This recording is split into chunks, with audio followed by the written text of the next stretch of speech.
suis le pasteur Rita Naomi des Miracles de Vie TV. Que signifie? C'est la bénédiction de l'Éternel qui enrichit et il ne la fait suivre d'aucun chagrin.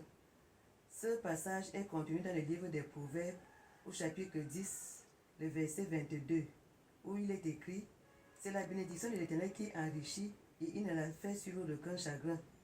C'est un passage qui cause beaucoup de confusion dans l'esprit de beaucoup de chrétiens.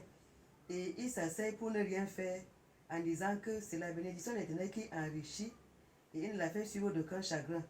Alors, qu'est-ce que c'est que la bénédiction de l'Éternel et qu'est-ce qui n'est pas suivi du chagrin?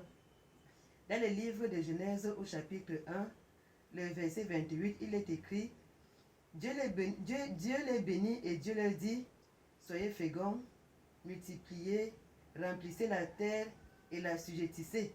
Et Dieu leur a donné la domination sur toutes choses.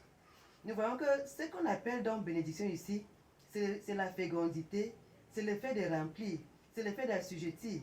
Donc quand tu as toutes ces capacités, la domination, l'abondance, tout ce que tu peux faire, tout ce qu'on t'a dit, qu'on a posé sur toi comme bonne parole, c'est ce qu'on appelle bénédiction, parce que c'est une grâce, une faveur qui vient de Dieu.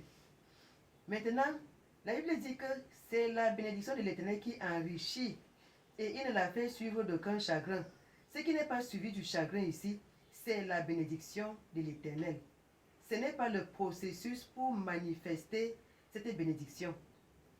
Donc, nous sommes tous d'accord que l'abondance, la fécondité ne souffre d'aucun chagrin, parce que la fécondité est une bonne chose.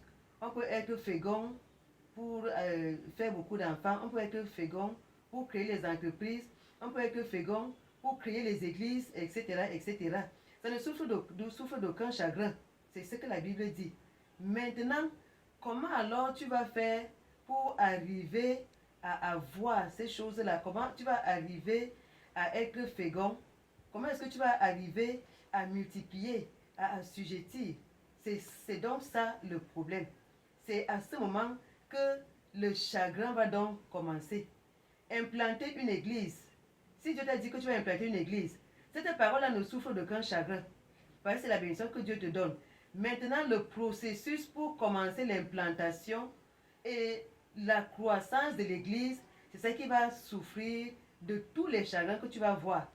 Tu vas payer les hommes qui vont peut-être